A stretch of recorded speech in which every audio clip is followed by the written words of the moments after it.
The eighth stock I ever bought was Citysco Howden Group. I'm sure I found it through a screener. They were a small cap Canadian hardware supplier, and they were trading at about 5 times earnings, which is cheap by any measure. I purchased 3,000 shares at 14 cents a share with $29 commission.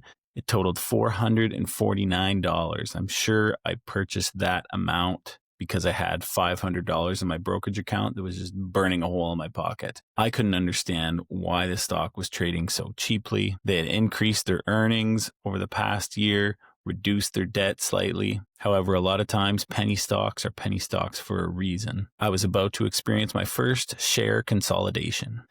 Okay, so we're here with Matthew Abenante, and he is an investor relations professional. He works you're in Summit, New Jersey, is that right? That's where my agency is registered, but I'm based in actually northern New Jersey, within an hour of New York City. You got a BA at Baruch in finance? Yes. And was finance the original plan? I've always wanted to be in numbers.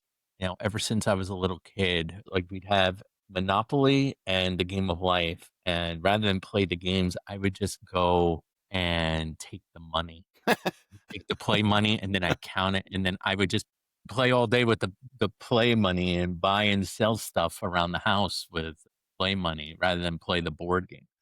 I was always into finance. At the time, I never knew what investor relations was all about. I had no idea that it was a role, to be honest. And I didn't know it through, undergrad, but it was my first internship outside of undergrad that they brought me on. I was working at a very long-standing investor relations agency, and I got to work side by side with really one of the founding fathers of our industry, and I fell in love with the business right then and there.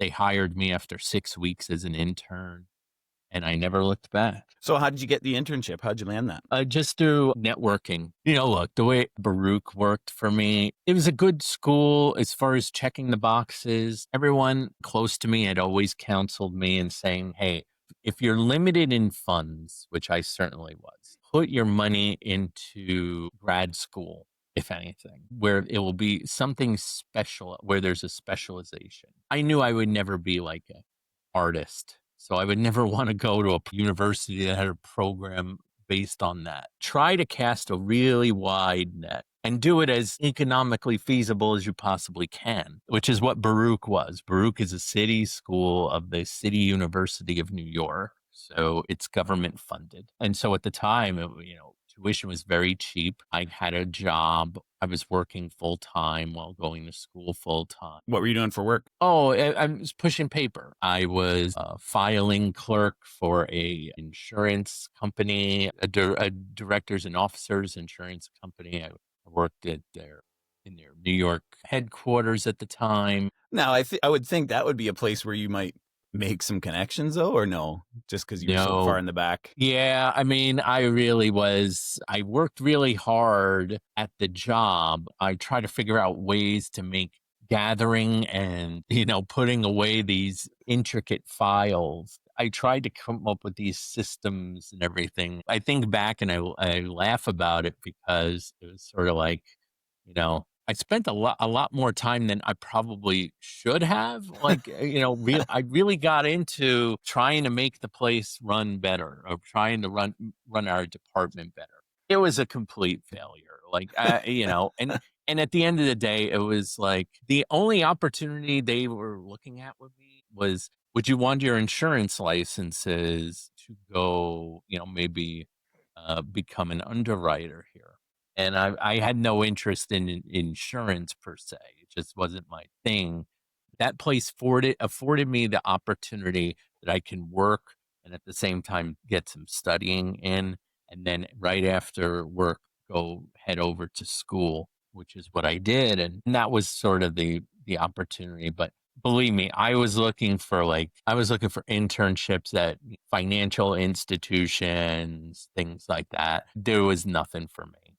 And candidly, part of it was just that I didn't want to work for free. I couldn't do that. My undergrad, I was doing okay, but I wasn't like honor roll.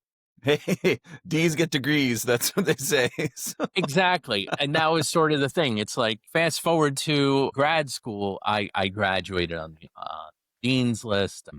I was, I think, top three in class of 2015.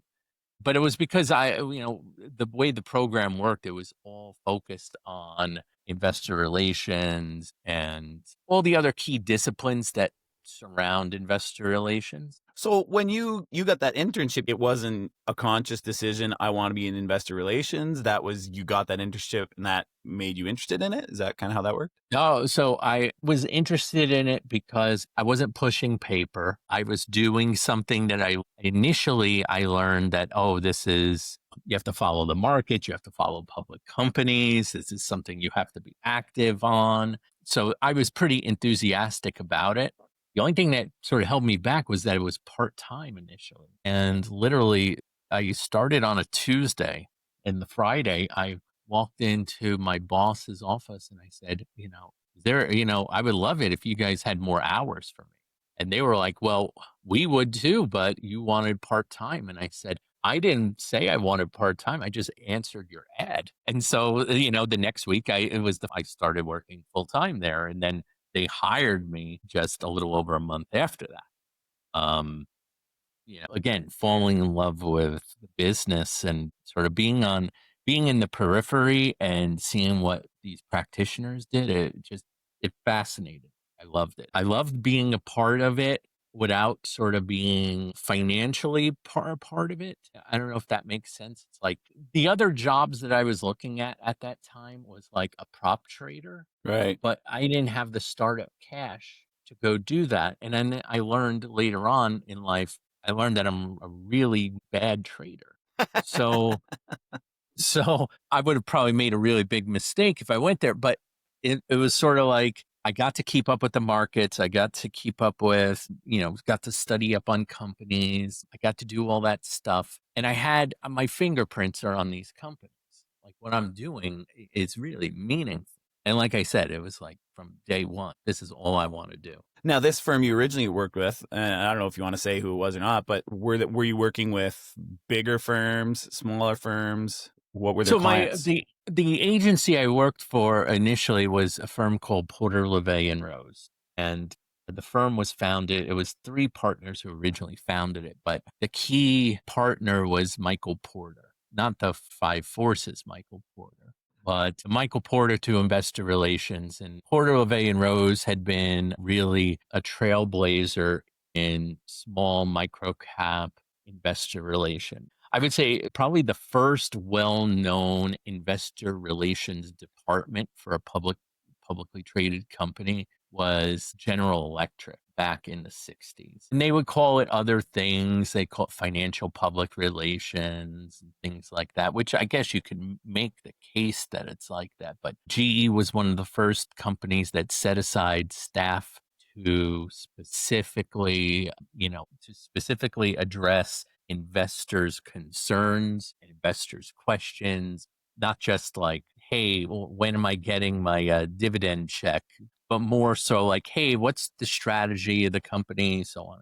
Porter LeVay had always been in the micro, small cap, and we'd say actually at the time, maybe even mid cap. And that's sort of where that's been my sandbox. I just feel like there's more fun in it. There's more opportunity. You get to see these companies grow. Whereas I feel like if you're doing IR for the Mag 7, say, you basically, you're playing golf Yeah. for most of your work day. You're Well, and not those would be really, all like most of those would be in house, I would imagine. Like the mega caps are all certainly. in house. And that's the thing. It's sort of like, well, you're in house. So if you're in house, that means you're focused on your company and you're focused on your peers, and that's it. I don't minimize the fact that these companies have become extremely complicated with varying businesses within the core business. And so it's complicated. I understand that. But with the small caps, it's sort of like I was just watching college football. There's something about grooming a company and getting them ready for the big time and the big leagues. And there are a lot of people that have success at that level and they just stay there. And I get it because sometimes the pros are just not as fulfilling. And sometimes it's just more fulfilling to see these companies achieve or help them achieve their ambitions. And that's where I've always been. But at the same time, that's always been sort of where I've been situated. I think the largest I've ever worked with was like a 10 billion market cap, but usually they're under a billion. So you worked with Porter Rose, and then you went and did your master's at Fordham. And that's, I guess, when you were thinking of where I do my post grad is where I want to focus on getting a bigger name school. I mean, Fordham, I think Donald Trump went there for a couple semesters before he went to Wharton. So, I mean, you got some good Really? alumni there. I think so. Yeah, I think Really? so. Yeah. I didn't know that. I did Fordham because they had this program, this Masters in Investor Relations. It was an MS program. It's not there anymore. It was 2 years crunched into 16 months, all day Friday, Saturday, and Sunday, intensive. And it was a cohort. So all my classmates were with us every single class. And that was the only program in the country that focused on investor relations. And I don't care what university it would have been in, if it were in the five boroughs, I would have gone. Well, I would think, I just picture in my mind that would be a fairly dynamic place. I'm not a New Yorker, so I mean, to you, it might just be every day. The No, I hustle mean, and look, bustle, but I like the fact that Fordham is in the Bronx. That's sort of where their campus is. But several years ago, they decided to invest in a site that's by Lincoln Center, and so that also worked out geographically for me. So I didn't have to schlep into the Bronx, in candidly not the greatest area. So it worked out swimmingly there. It's funny because ever since I left, they've only improved the university. Like they've gotten loads and loads of money. The key benefactor to Fordham is Mario Gabelli. That's why it's the Gabelli School of Business. You're familiar with Gabelli? well, I thought that was maybe an organized crime name, but I might have to edit that out. No. Okay. No. I don't want to besmirch the fine Italian names here. Oh, no, forget about it. No, but Gabelli is one of the leading buy-side funds there. They've actually, over the last probably 10 years or so, done a lot of work at clean tech. But Mario Gabelli is a billionaire several times over, and he threw a lot of money at Fordham. They really built up that campus. But I will say, I was grateful for the opportunity to go to Fordham. It's definitely night and day compared to a city school in a lot of aspects. Certainly the tuition was, that was. So what did a sticker master's shock. cost you in those days? 20, well, let's see, like 25,000 a year. So like 50 grand. Yeah. Whereas my undergrad was not even, it was like 3,500 a semester. Yeah. So okay. that's 28,000 total for undergrad.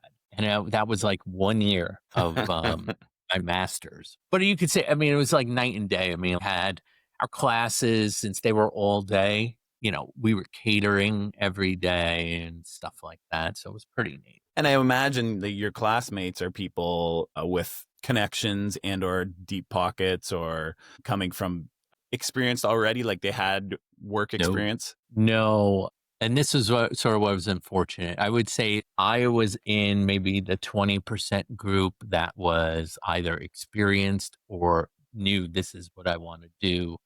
So that's 20%. I would peg another, let's call it 20% for people that were finance oriented, people that just didn't know what they wanted to do. And IR seemed easier than quantitative.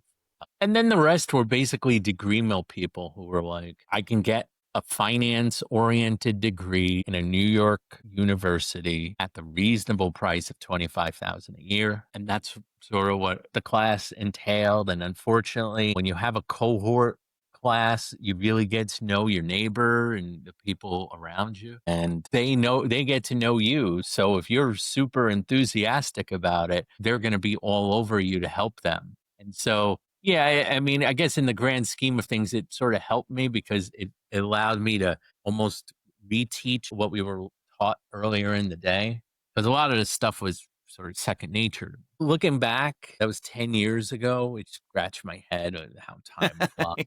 But looking back on it, I don't know if I would have made the same choice. I probably would have anyway, just because of what I was doing at the time. Well, at the time, I was still working full time.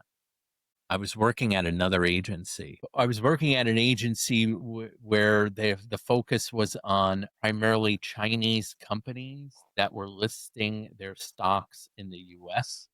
And what And year are we so talking? this is 2014 Okay. Yeah. and 2015. The way it shaped up to be was that while I was going to Fordham, I was also shuttling back and forth to China Wow. for Okay. earning. And so And I you're would in go your to, like late 20s here? let me see, 2014, I was 33. Oh, okay. I was older. And you're flying back and forth to China though, like 1 week a month roughly, or what? 1 week every 3 months. Every It three was months. usually for earnings season. Right. Okay. So yeah, So quarterly. yeah, so I would go and I'd go out there and you'd have like strategy sessions. And so I usually go Beijing, Shanghai, and then a couple of what they refer to as tier two cities, smaller cities that, I would go on site with my clients and prepare them for earnings, but also get a jump on what the next quarter is going to look like and so on. Now their tier two city, it's like what, 5 million people or something? Sure. Yeah. Sure. I Yeah. mean, fascinating part of the world, where I was at it was almost like a movie, just because go from the airport, this one city, Hangzhou, which is still a very populated area, but you'd go and you would see like these markets. It's hard to describe, but you would see these open air markets. And then you drive past that, and then you would see these really complex structures and factories and buildings and things like that. And they would all be sort of all together. I will always value my experience going out there and, sort of seeing that environment. It's truly just another world.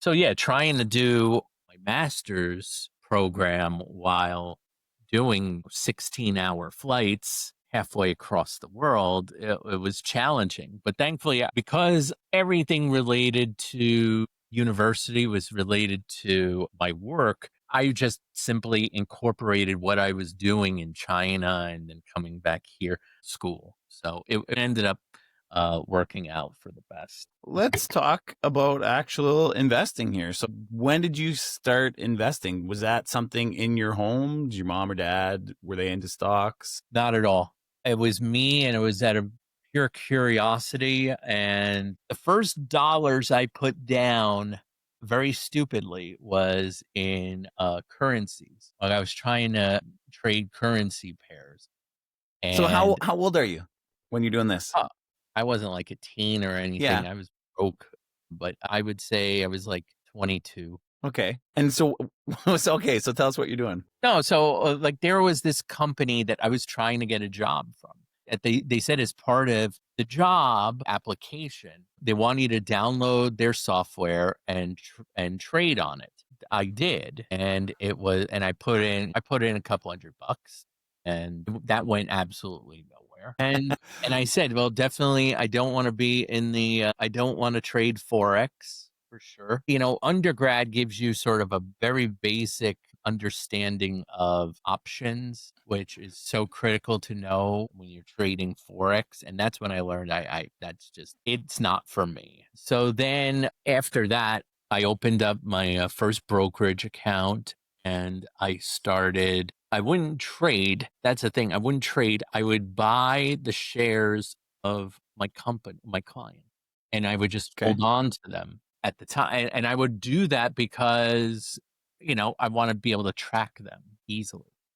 So you're buying only like companies that you guys were representing. Is that Right. right? Initially, Okay. I did that. But then when I was making more money, I was more established, I knew what I was doing, and I also knew that trading in your client's stocks is definitely a no-no. Well, being the IR guy, you know what the earnings are going to look like. So yeah, probably. Right, so it's like you have to be very careful, but I mean, but I will say, I will add this caveat, like, when I was talking about buying shares in my clients, I'm talking about 10 shares, Yeah, yeah. Well, and you're nothing of still the a young series. guy and you're I not was doing broke, insider I trading. couldn't Yeah. Yeah, I couldn't afford it. But even then, I knew about what material non-public information is. I knew that, there's a certain level of trust and so on. And so I would never do that. And frankly, there were a lot of people in my world that did not have those same ethics and that would get in trouble for that. And I was just like, whatever I make in a trade is not worth losing my career, what I love to do. Yeah. But now I wonder, would you get, maybe you can't say or not, but would you get approached by people, I don't know, shady characters or whatever, or you're a brother-in-law or something saying, hey, what are earnings going to be? Like, do you get that kind of pressure? They don't ask me that. They just ask me, "Tell me about your companies." Yeah. Okay. Because they know that if I have a vested interest in these companies doing well. But that they also, if we had conversations about it, I would also explain to them that, part of my work is helping them when times are bad. And when you're in the microcap world, especially, times can get really bad. You can't raise money or the stock falls. And so it becomes much more expensive money to try and raise, or I've worked with companies where they had the great operation, like in terms of facilities, assets, but they couldn't sell product. So it was always a mixed bag. So even though I worked with a company, it wasn't a guarantee that over time my companies would do well. Thankfully, knock on wood, most of them have done well, and I like to think that I had a little bit of influence over. You are head of your own firm now? Yes. So I just to put a bow on my past, after flying back and forth to China, I was approached by my old firm where I first started, and they brought me on as a senior VP after graduation. And I had worked there all the way up to the pandemic. And when the pandemic hit, my boss, who had owned and run the firm for over 50 years at that point, he took COVID as his exit ramp. And he was like, I'm done. Our business changed dramatically when COVID hit. Well, wait a second here. You were flying back and forth from China. Was it you that brought this over or what? What do you mean? You said you went to Oh, some open markets? no, What's going no. on Look, that was 2015. I had no idea about the China virus. No, I had no idea about any of that. No, no, Okay, no. well, we'll clear you on that one. Okay, good. Thank you. Thank you. I have documents. But I'll tell you this, when I left the firm where I was going to China back and forth, it was like I couldn't wait to get out of there. I looked forward to the trips to China. It was just such a clash of personalities that I wanted to get out of there.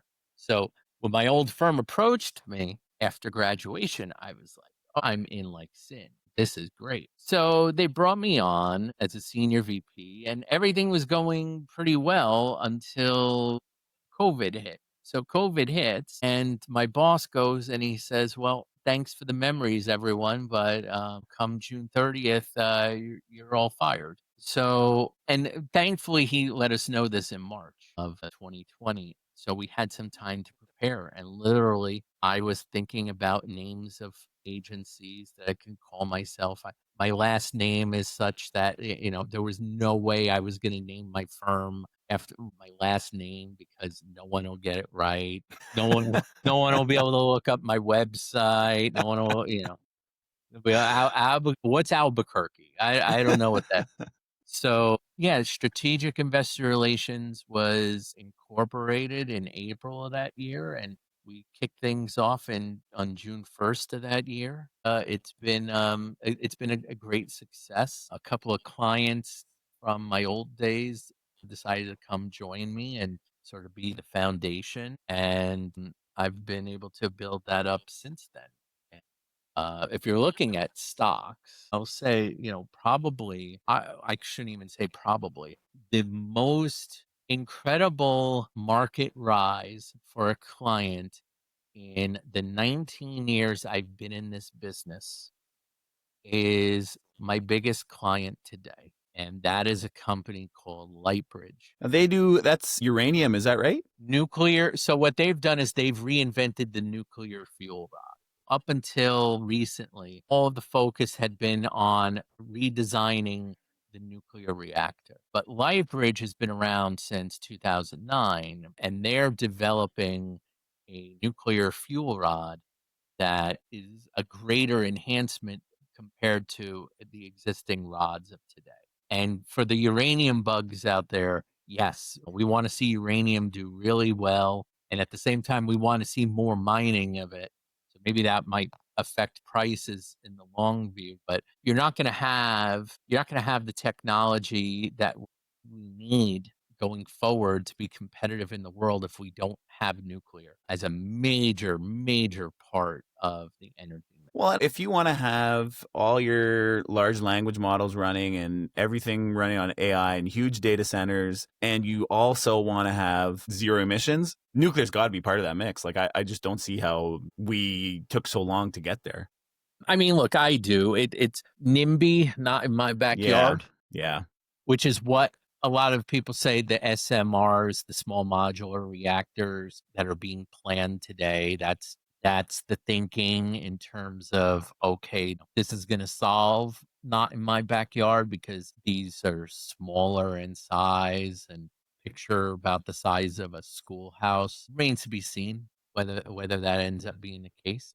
Well, I like the way you put it. You said the ones that are being planned, because I don't think there's any actually being built, not in North America, No, you know. no, I mean, look, the commercial reality is, the next 10 years. That's the way nuclear is moves at a glacial pace, but there's a lot of excitement and interest in it because the big tech companies are willing to cut essentially blank checks to utilities to give them access to more power, and only provider of zero emission baseload power is going to be nuclear.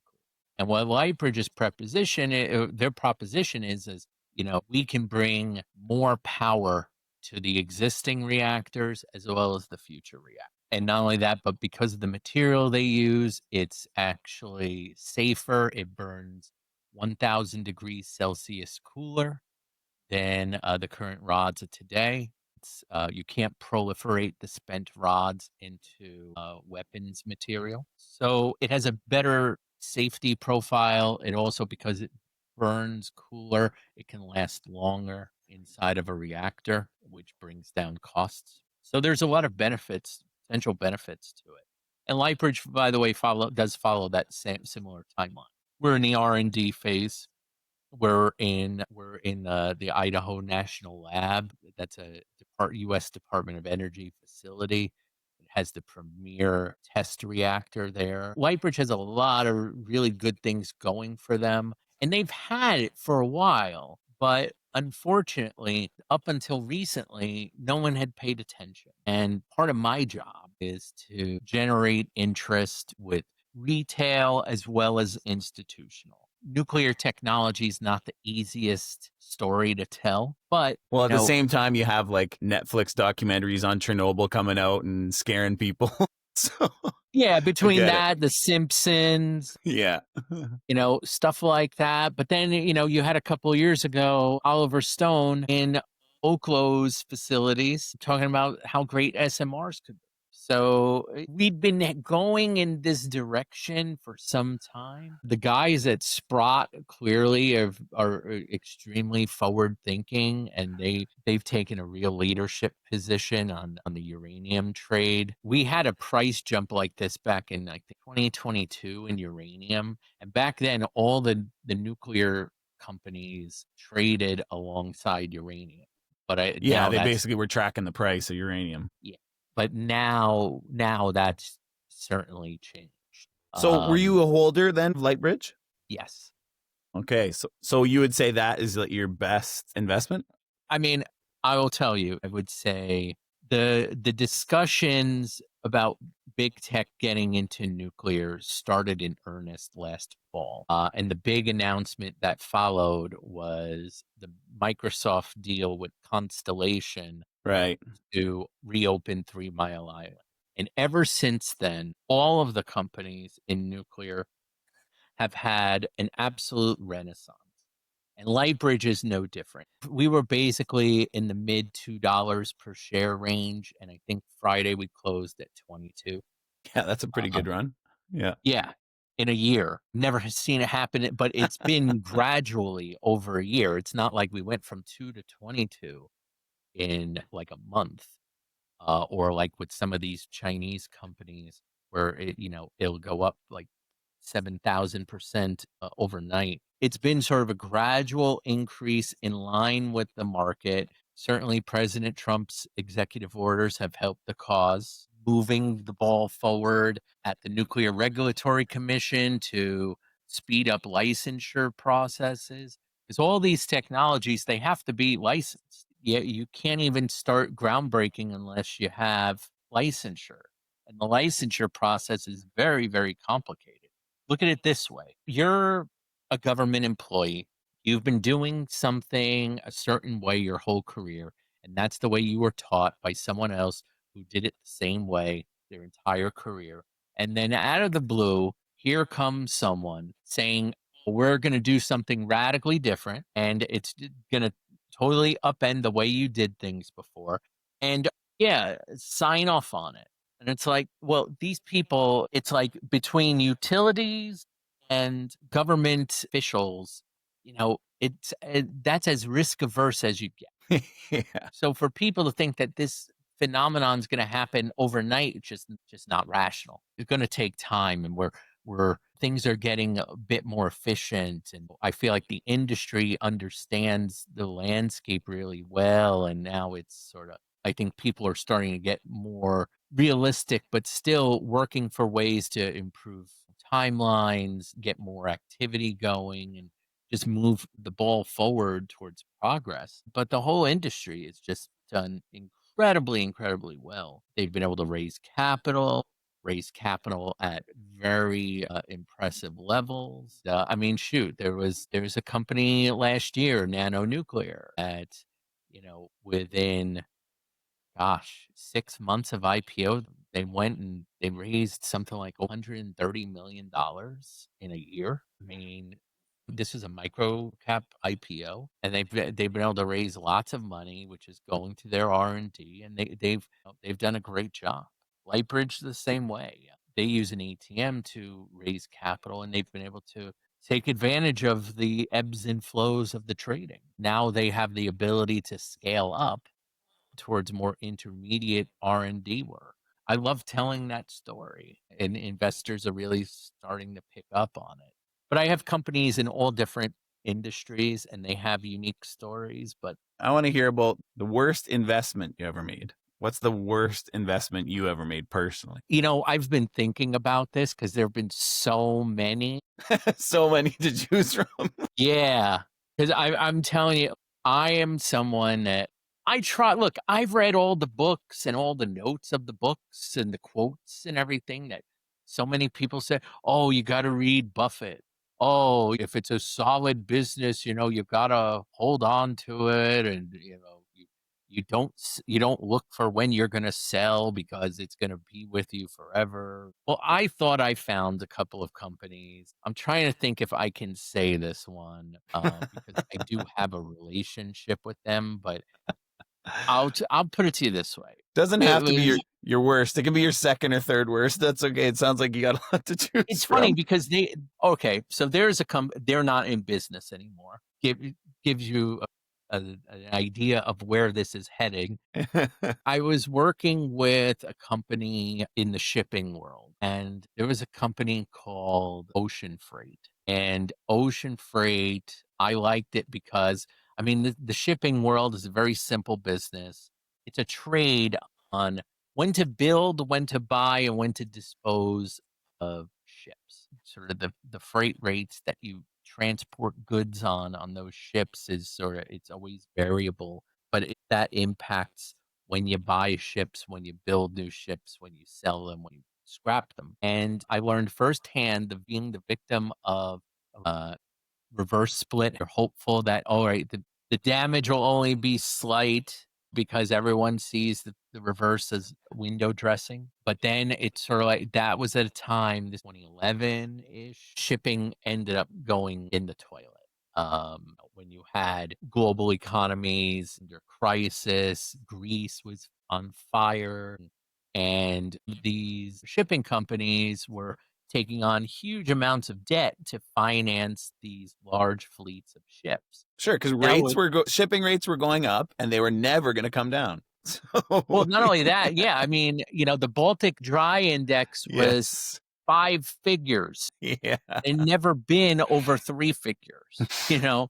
And candidly, what I also knew is that the leadership of ocean freight was connected to the leadership of another much larger company, family relationships. So I had always looked at that as like, okay, well, that's sort of my stop loss. Worst comes to worst, if this thing really goes sideways, then the other company will come in and save the day and just acquire them, right? But no, they let them flounder and then they just bought they just took the ships. They let the public company, they let that die. I actually think I take it back. I think they did end up acquiring the actual corporation, but it was nothing. It didn't even trade. So that was probably my second worst. My worst was a company in let's call it the tech space. That again, I got hit with reverse splits and I didn't sell out of loyalty. and so So, you wrote it all the way down. oh yeah. Yeah, But as they say, it's not a loss until you sell.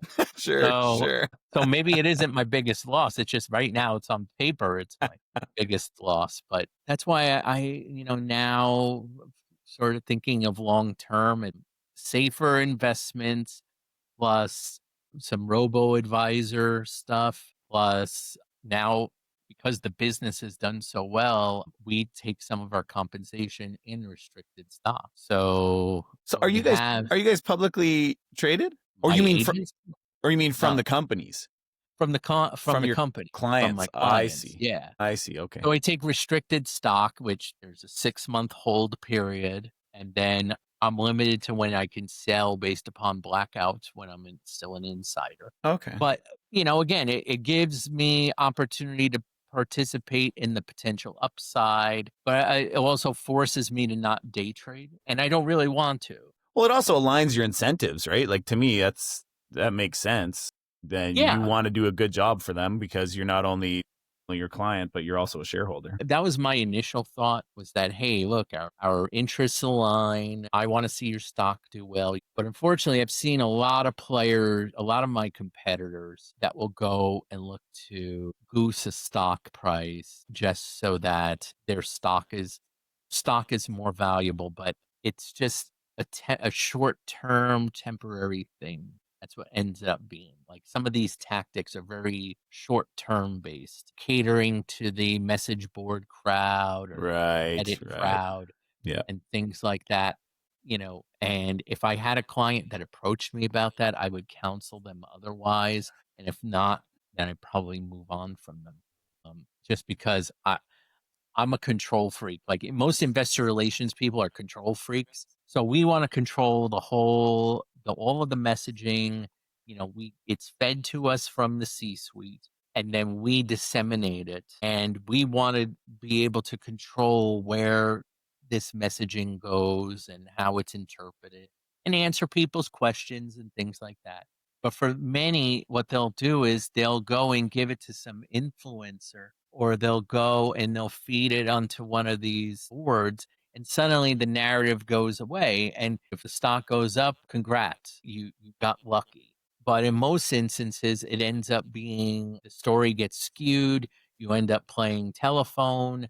And at the end of a couple of weeks, suddenly it's a very different picture. And oftentimes the IR person has to go try and clean up the mess. Yeah. You're doing And damage control, and it's Wall absolutely. Street Bets is trying to manipulate the stock or something. Yeah. Absolutely, Yeah. absolutely. Now, look, I've been burned. I've had companies that got subsumed into that world without any input from the company, myself, anyone, where they would go on this ridiculous high where the stock will run all the way up. A lot of folks who maybe caught on, at the upper end of that run decide to pile in.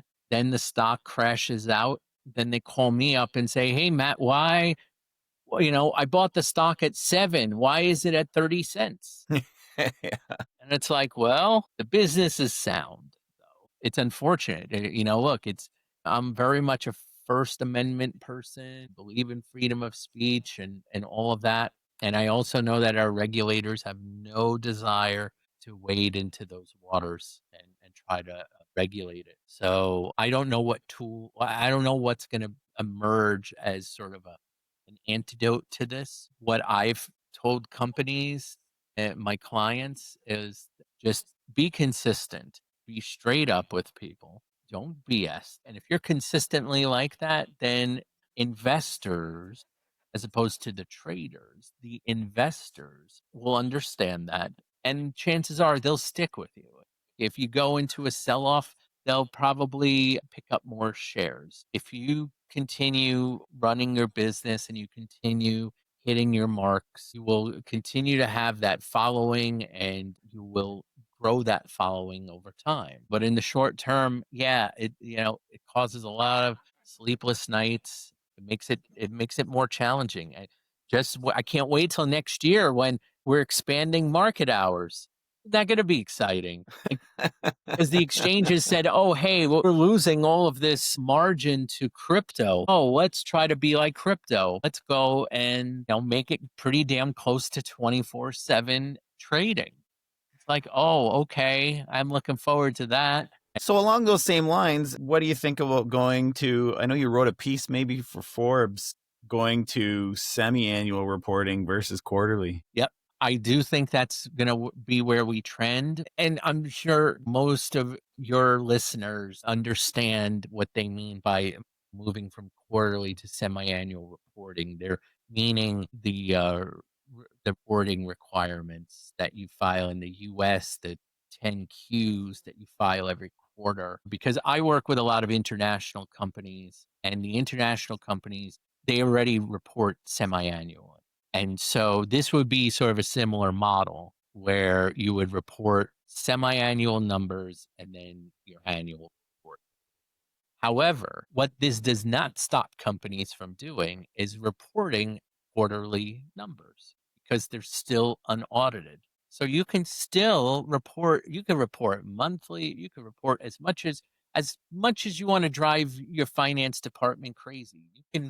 Report you can keep reporting numbers. I'm always going to be biased towards the micro small cap companies. And these companies pay on par what the large companies pay in terms of filing fees, things like that. It's not right. I feel like that's a burden. Everyone talks about short-termism in the markets, and I don't think this is the silver bullet that takes this out, but I do think it's going to come, and I welcome it for the potential reduced costs in reporting requirements. Although if I'm a lawyer, I just double the cost of preparing this semi-annual and make up the difference. Yeah, no But doubt. can I tell you something, Terry, though? I think if you really want to fix the markets, and if you will indulge me in just a moment while I stand on my soapbox, and obviously coming from an IR perspective, you'd expect me to believe this, but I think we need to outlaw short selling. I think that's how you fix the markets. I think the nonsense that we're taught in business school about how short sellers bring important liquidity to the market, I think it's nonsense. I think short sellers do nothing but harm. And it's not just the companies they're harming all the other investors alongside them. And I think it's a horrible, horrible practice. I go as far to say it's un-American. Betting against a company, let them do that in sports or at the casino. Let them bet that way. If you really, really want to shake the impression of the stock market being a regulated casino, then eliminate short selling and create a greater emphasis on being investors. And if you don't like a company or you think company's doing it wrong, guess what? thousands of other companies to choose from. Okay. And I think that's why you've seen IPOs over the last decade collapse compared to what it used to be. Gosh, back in the day, like there would be large IPOs, small IPOs. The only IPOs that are in the, let's call it, under a billion market cap are all Asian because they don't have a liquid market in Shanghai, or Hong Kong or throughout Europe. So they come here, they're looking for a listing. And thus far, those have been basically the only companies in the small cap world that have IPO'd. And that wasn't the way it used to be. And I think part of it is like these companies are saying, why do we have to pay all this money to be a public company? And then we got to deal with some short seller going and making it so that we can't raise money. I think you got to get rid of that. And then everything else, I think, will fall into place. Now I'm gently stepping off my soap.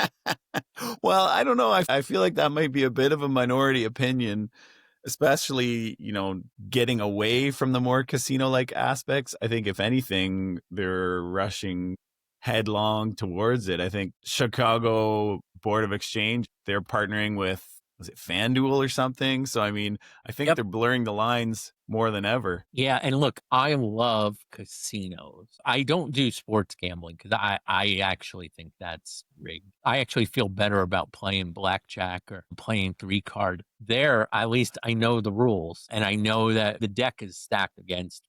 I agree with you, Terry, 1,000%. And what's happening, more and more people are getting out of the stock picking game. And that's why they're moving towards the robo advisors because they just want to participate in the run. With that, you're losing what used to be when I began in this business. You can go and put together a room of 50 to 100 people who they weren't all millionaires, but they were folks that maybe looked at investing as a quasi hobby. I feel like that's going away. Right now, you just have these people that, day trade for the sake of day trading without looking into a company, without studying up on them, without getting to know them. And I don't think that's good for our market. Well, when you talk about short selling, I'm going to disagree with you a little bit because when it's based on research or you have some information where you think this company maybe is fraudulent, I'm all for short selling. But when you're talking about here, day traders that are just, they don't even know what company it is. They're just shorting it based on some chart. Yeah, I agree with you that that's kind of not productive, I would say, for the economy. I agree that companies that are doing it wrong, and by the way, I don't discount the hard work that the shorts put into their research. I don't discount that at all. They're some of the brightest minds out there. I just think that demonstrates the utter failure of regulators, failure of corporate boards, because in most cases, boards are absentee. They collect their comp and they move on. And so I agree with you. I think something needs to be done there. I just think the idea of short selling in and of itself, it's totally wrong. You're betting on companies to fail. I mean, Well, if I a think part company, of what you said there is the regulatory aspect because the they're failures. regulators have failed Yep. to identify some of these things. That's where those short sellers are able to make such good money because of the regulatory failure. I would almost wonder if you could do something where the shorts who do this research, you almost deputize them. And based upon that, you create some kind of a proceeding or something where rather than shorting, I would rather see a claim be made instead of the regulators going and sort of pushing aside the shorts, the ones who are legit looking at fraud or looking at, mismanagement. Because I mean, I look at the whole story with Madoff, right? How Yes. they had Yeah. whistleblowers and the feds couldn't care less. He was one of them for all intents and purposes.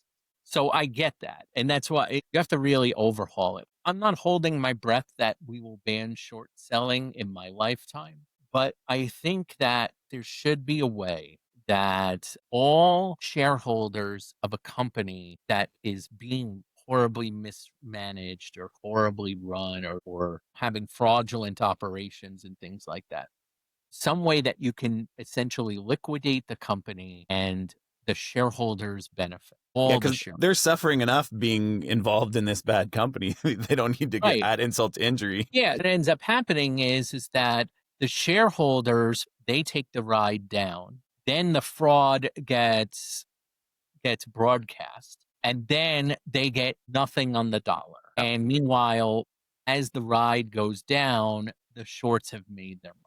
And that's sort of what I look at it. There's got to be a way to do it to keep our markets free, but at the same time, punish the companies that are doing legitimately wrong things and not just to enrich the short sellers. But yeah, no, I see your point. I just wish there was a better mechanism. I think the feds or the regulators are going to have to figure out that these have to be markets. Like they can't be casinos, because if you give off the impression that the house always wins, then you're going to lose retail over time. And that's going to just suck the liquidity out. Okay, let's get to your very last. What's the last thing you purchased? It sounds like you don't want to be trading anymore. You've got maybe some robo-advisor stuff. So what's like, are we talking indexes? What's the very last thing maybe you bought? Oh my God. I've been buying anything related to NASDAQ because I basically want exposure to the Mag 7. Because if there's anything in this world that's too big to fail, it's them. So are you getting the QQQs or what are we doing? QQQs, and then Fidelity has a fund. I forget the name of it. But it's like a NASDAQ tracker. Yeah. Okay. Yeah. But like NASDAQ, mega cap. Well, I mean, the past 15 years sure would have been kind to you investing there. Look, I had the opportunity to buy 1,000 Bitcoin. I mean, every day it's like, I think back to that. It's a kick in the groin every time. So do you have any crypto? I do, but I mean, it's basically at cost. I've had no profit to this point. Yeah. I'm not getting into the miner outside of Bitcoin, Ether, and now Solana. And part of that is because I have a new client that's taking crypto treasury strategy, and they're buying up Solana. So I didn't buy the stock, but I'm buying Solana because I've been reading a little bit up on it. I don't understand any of it. That's fair. I do and I don't. It's sort of Yeah. like, I understand Bitcoin. I understand the blockchain. I get that. But with these other coins, I don't understand, like, what makes one white paper better than the other. And there's so much fraud in it. And I'm hoping that now the new SEC chair is going to bring about some means to, I don't want to say regulate per se, but just to provide a little bit more investor confidence so that someone like me who isn't as well versed in it, I might be able to look at other investments in crypto. I just don't understand it, and I don't know how much of it is BS. Yeah. I knew NFTs were BS. I knew it. That I was happy. That was one I got right. I had the opportunity to invest in NFTs, and I did not. And, You didn't buy $1,000 or $1 million ape or anything. and that's the thing. Is for what? What? Okay, this ape. Okay, I got the ape. Now what? I knew that was what it was. The bulbs. What was that? The Tulip bulbs? tulip bulbs. Yeah, Yeah. That's what it sounded like to me. Look, I want to see crypto thrive because I want something that's not centralized, that can sort of stand on its own.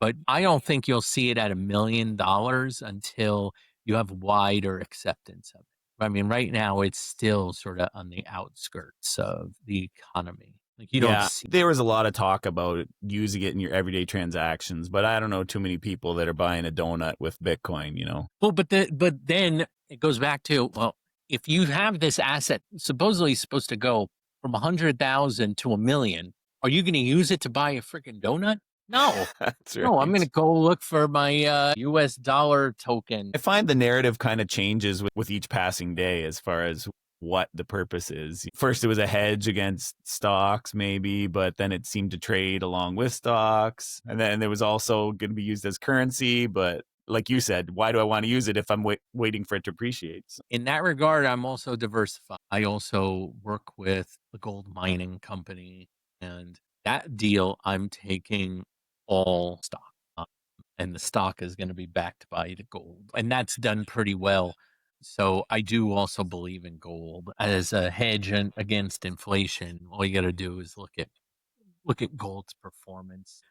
I think you're going to see gold at $4,000 pretty soon. I always like the junior mining companies. It's just my problem is that I wish Canada, like TSX companies, were more liquid, and I wish it was easier to trade here in the States. I'm from Canada, and so I have no problem trading TSX stocks. But is it difficult for you guys there? Like you can't get it in your brokerage accounts or what? I have to open one with a Canadian firm. Oh, okay. Yeah, see, Yeah. that's different. Here in my account, I with a Canadian bank, I can trade Canadian and US stocks with the click of a button. I can, if like a lot of these companies, what they'll do is they'll trade in the TSX and then they'll open an OTC account. Like they'll have an OTC listing so Yeah. that American investors can buy into it. The Australians have gotten into that a lot recently too. And that's the only way I can play sort of the junior miners, really. So if a company wants to work with you, what kind of companies are we looking at? We're looking at mostly smaller cap companies that are looking for a firm that's going to take over, like you'll take over everything for their IR or You are outsourcing the investor relations department. okay. To me and to my team. We have a small team, but everyone is experienced. We don't really keep junior people. I mean, we have a couple of interns that sort of we keep them in the loop, but they don't really do a whole lot of work per se. Something a lot of my competitors they do the opposite. I've always been sort of a practitioner first, but we're industry agnostic. I work with a nuclear company, I work with a data security company, I work with a robotics company, I work with an agricultural technology company, a gold mining company that's also doing what's the material? Gold and graphene. Okay. So we're really all over the place. Now we've taken on a couple of these crypto treasury companies. We love compelling stories that are looking for greater attention, looking to offload that because the companies themselves are mission driven. They don't have the time or the resources to go and try to assemble what we can do for them with a larger team to do that on their own. And you are willing to take some of your compensation in shares of the company. Absolutely. We do that. We do cash and we do stock, restricted stock. And we work with pre-IPO companies. We've taken on this one mandate actually where we're acting as sort of the project manager for the company. We've brought in the legal counsel, we've brought in the audit firm, In we order to prepare for the IPO. yeah. Okay. And usually it's a 12-month process from concept to the creation of the draft registration statement, filing, and then once they filed their registration statement, then we give them basically a bake-off of investment banks, and we help them put the team together to start plotting the IPO. And I got to say, it's something that's piqued my interest for a while, and now having the ability to do that is really cool. I love those stories. I've actually considered trying to market to companies that maybe are on the fringe of going the venture capital route and try to get them to come aboard and plot out an IPO. Because I do think that if we can reform some of this stuff in our market, IPOs have a really important place in the financial community. Why should the venture guys get to capture all of these deals at the ground floor?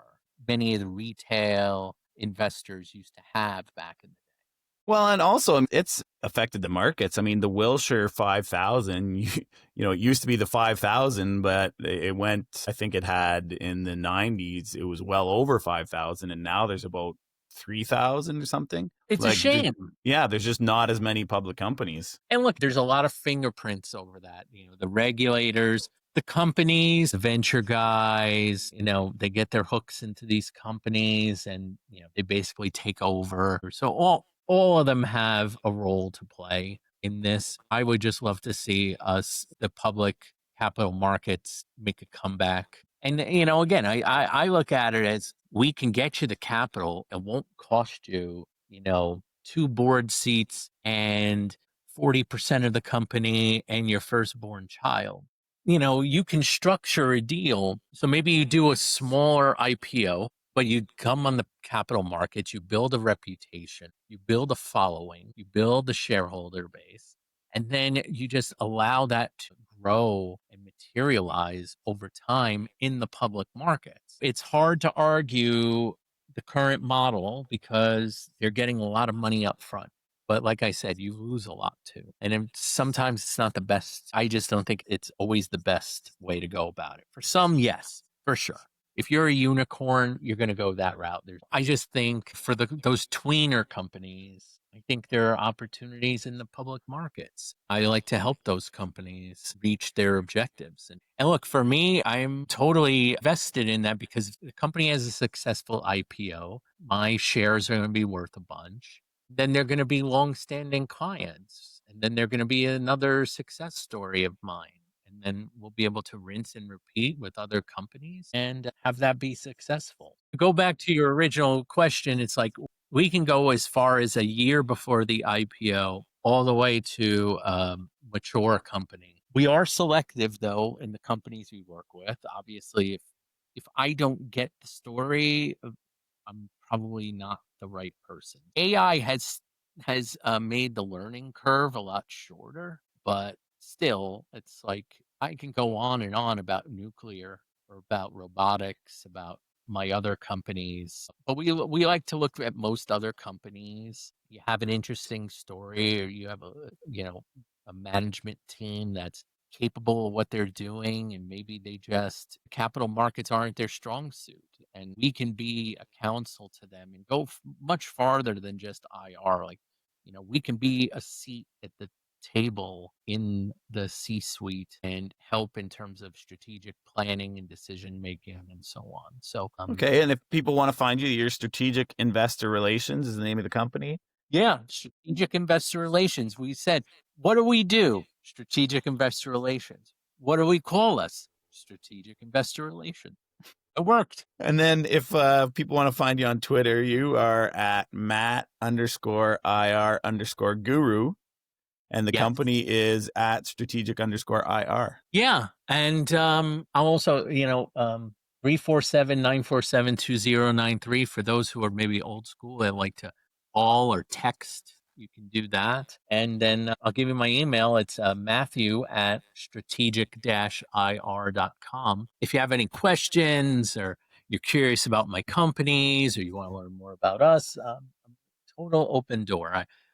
I can't ask my clients to be transparent if I'm not transparent myself. So happy to engage in any conversation. Well, thank you for being so generous with your time. Let me try it. This is Matthew Abenante. No, It's good enough.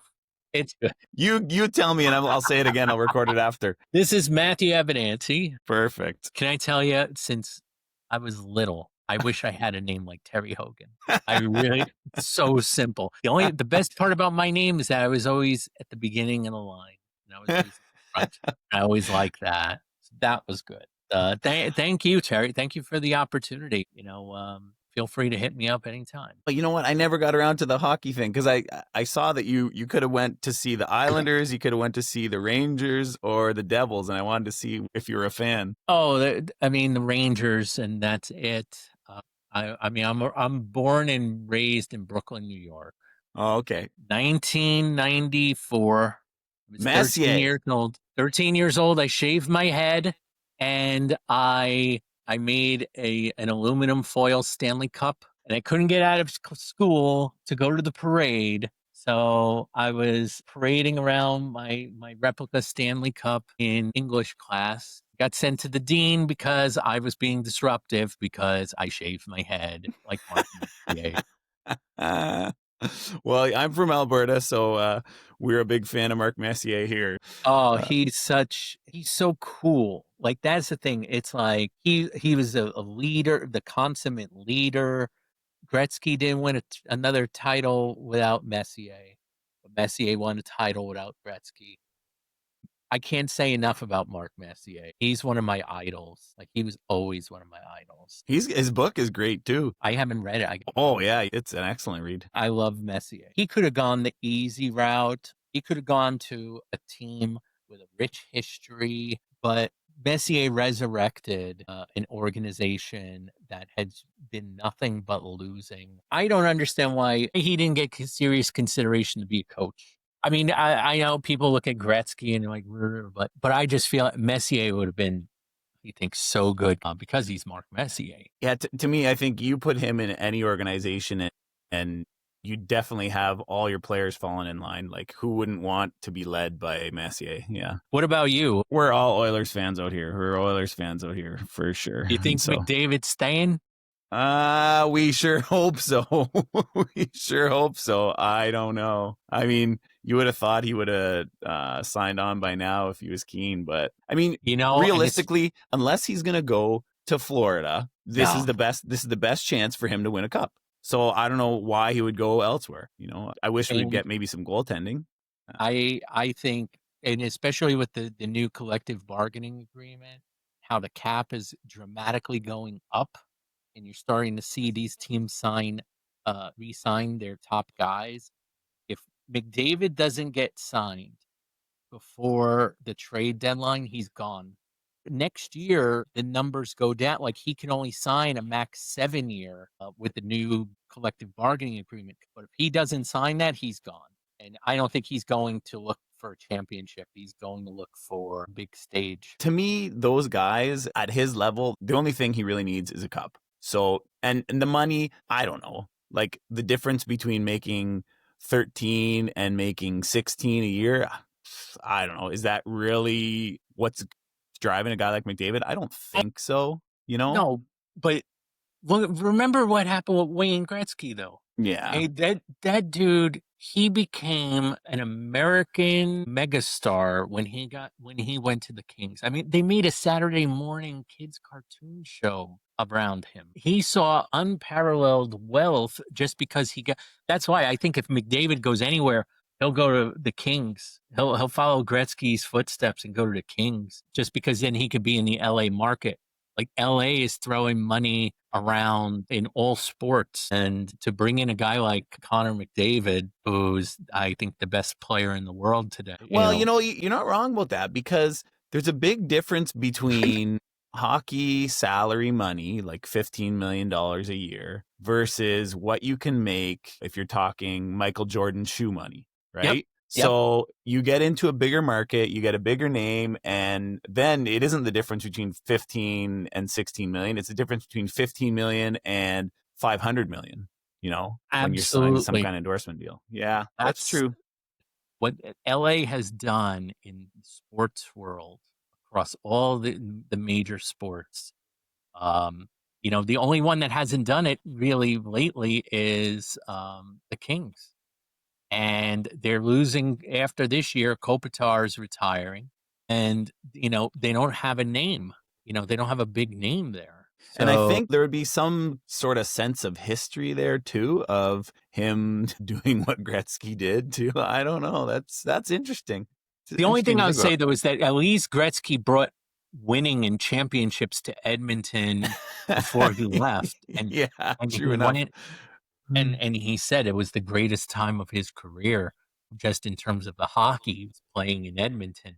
Yeah, I would love to see him sign so that we had another, 8 years of him and Draisaitl together. You give those two another 8 years, you gotta get a cup. I don't know how Florida has been unreal, and then Tampa before them were unreal, and Well, that's to me that's all about taxes and quality of life. Yes. Because you go there, I can pay you 30% less and your take home is the same. And you're going to work in flip flops and you're at the beach after practice. Yeah. I mean, Texas also offers no state tax, but, the weather's not as nice. Yeah, I'm actually surprised that Dallas isn't more competitive. But, I mean, give it a couple years. I mean, they're consistently in the playoffs. So yeah, but the thing is that the South is all football. Yeah. I don't think they've picked up hockey the way they have in Florida, which just makes sense because you're going inside from the hot to cold, and you love it, I and think so part of the secret down there is the amount of Canadians too, though. There's quite a yeah, few Canadians that they spend their winters down there. So I think a lot of those people filling up the arenas are expats. yeah. I still don't know how you guys didn't pick off Florida at least once. I mean, Yeah, well, I'm hoping this year, this is when we do it well, because it look, might be our last they're chance with McDavid. So we better do it. there's no guarantee that it's going to be Florida again because they're hurt. Yeah, I don't know. I still think they're going to do pretty good. Well, they're going to do better than the Rangers, that's for sure. Yeah, you're out of luck, I'm pretty sure. Yeah, I think they're looking to see what they can get out of, the team from 2 years ago that was a President's Trophy winner. And if they can't get much out of it, I think by Christmas, then I think it's a fire sale. I think they're going to go back to a fire sale. Yeah, And they had a lot of promise. we blew, I can't even say we blew it, but like the year that we had the number 2 pick and we did Capo Caco instead of getting the first pick and getting Hughes, which the Devils got, and Yeah. everything. That was big. Missing on a number 2 overall pick, who a lot of people were like, they were just enamored by his goal scoring capabilities and his, but he was undersized, and the fact that they basically got a bag of pucks for him. I'll just put it to you this way. I don't have a whole lot of confidence this year. I really don't. People speak very highly of Mike Sullivan. I don't know.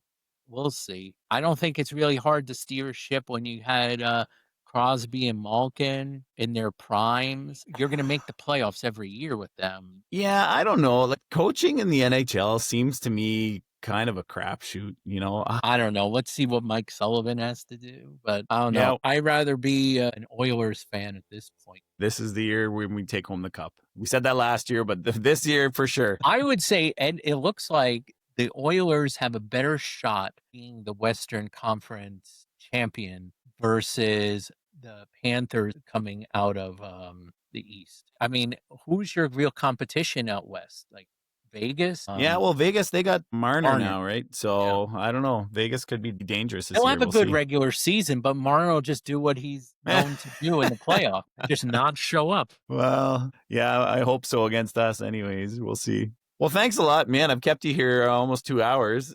You've been very generous with your time. Thank you. Thank you for accommodating me. I'm glad we got to do it today. You were able to preoccupy me from another Giants loss, so I'm happy about that.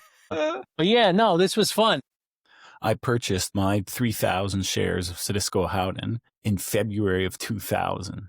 In May of that year, they announced a share consolidation, 20 for 1, which meant that instead of owning 3,000 shares, I would now own 150 shares. In today's episode, Matt talked about being the victim of a share consolidation. Now, in theory, it shouldn't affect your shareholdings other than the number of shares you own decreases, but the price of them should increase proportionately. In practice, though, this isn't usually the case. Share consolidations tend to be a sign of weakness because the company's share price has decreased so much due to the company's poor performance. And that's the same thing that happened with Cdisco Howden. After the 20 to 1 share consolidation, instead of owning 3,000 shares, I owned 150, and the $449 I paid for them, now they're worth closer to $300.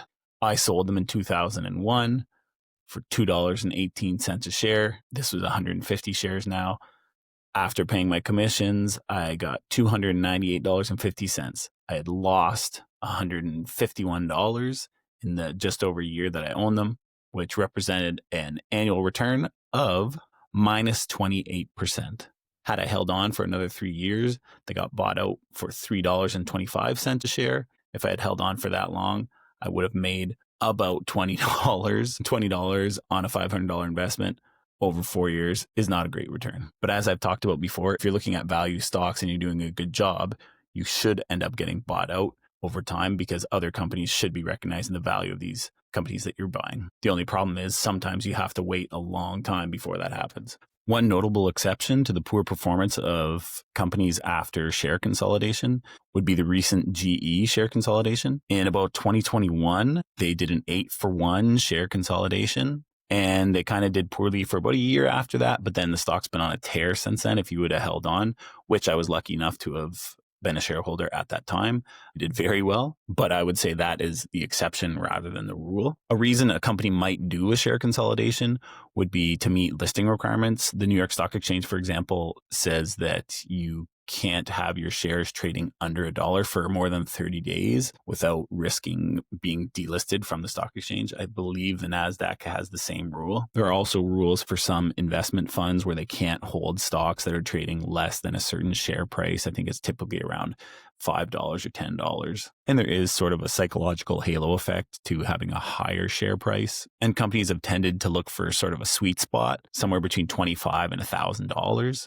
Particularly in the old days when it was much easier to buy 100 shares of something than an odd lot, which was something other than 100 shares. So keeping the price level within that range meant it was more accessible. So companies would often split once their share price got too high. And companies still do this today, NVIDIA being a recent example. The counterexample to this is, of course, the famous Berkshire Hathaway run by Warren Buffett, which has never split their shares. And now they trade today at $740,000 a share. Today, you can own fractional shares of most companies, depending on your brokerage account. Obviously, an issue with owning a company whose shares trade at a higher value than many people's homes is that if you're looking to withdraw a small amount of money, say you're a grandparent and you want to help out one of your grandchildren going away to college, selling one share of your Berkshire Hathaway is probably a bit overkill. Although depending on the school, they can be quite expensive these days. But I think $740,000 ought to cover the tuition at most places. Some additional information on today's episode and a few fact checks. Matt talked about visiting China's tier 2 cities. There's no official label of tier 1, tier 2 cities. It's just a shorthand that businesses and economists use when they're dividing up the Chinese market. China has roughly 30 tier 2 cities that have populations between 3 and 10 million. By contrast, the US has 12 cities that are over 1 million people, and only 2 of those, LA and New York, have over 3 million when you're just talking about the city proper. Now, if you look at metro areas, the US still has only about 20 metro areas that are larger than 3 million people. China as a whole has about 170 cities that are over 1 million people. This is sometimes hard for us to wrap our mind around, but there's literally over 100 cities you've never even heard of in most cases, of over 1 million people. And if all those people in those cities end up with a little greater purchasing power, that is a huge market for most businesses. I also have to apologize to Mario Gabelli. Mario Gabelli is, of course, the CEO and founder of Gabelli Asset Management. He is not involved in organized crime in any way. I was, of course, thinking about the Gambino family. I had the Jerry Oppenheimer biography of Jerry Seinfeld in front of me, and it mentions the Gambino family in there. So that was at the front of my mind.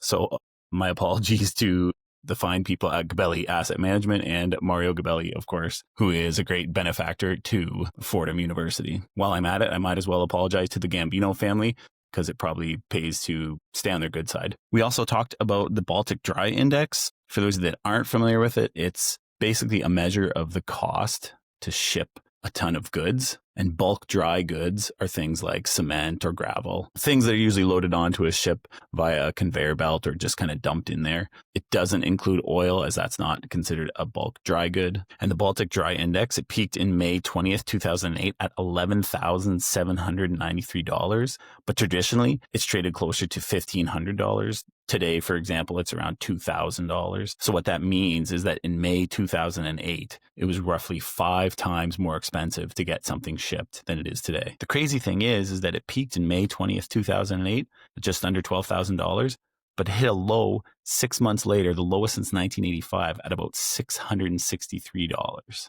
If you look up a chart of the Baltic Dry Index, it's just nuts, the volatility that it underwent in that period. And the share prices of a lot of shippers kind of did the same thing. We also recorded this before Connor McDavid signed his contract with the Edmonton Oilers. And if you're not a hockey fan, you probably had no idea what we were talking about. But for those of you that don't know, Mark Messier, in addition to being one of the greatest hockey players of all time, is, I would say, with very little dispute, the best captain of all time, having captained 2 different teams to the Stanley Cup, the only captain ever to have done that. He also has the same haircut as me. And in fact, one time I was wearing an Oilers shirt at an arena, And there was a kid who's probably about 10 years old, and he asked me if I was Mark Messier. Now, I am over 40 and bald, so I took it as a compliment, but I'm certainly not 6'3". Please remember that the information on Terry Hogan Talk Stocks is for entertainment and educational purposes only. It is not investment advice. Please do your own due diligence, and you should probably just buy the index anyway. The opinions of the guests do not necessarily reflect the opinions of the host. If you like what you hear on the show, please do all the things. Like, follow, rate, tell a friend.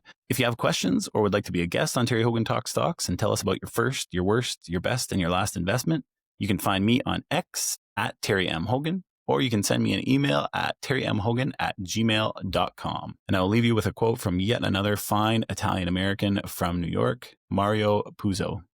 Like many men of genius, he learned that free competition was wasteful, monopoly efficient.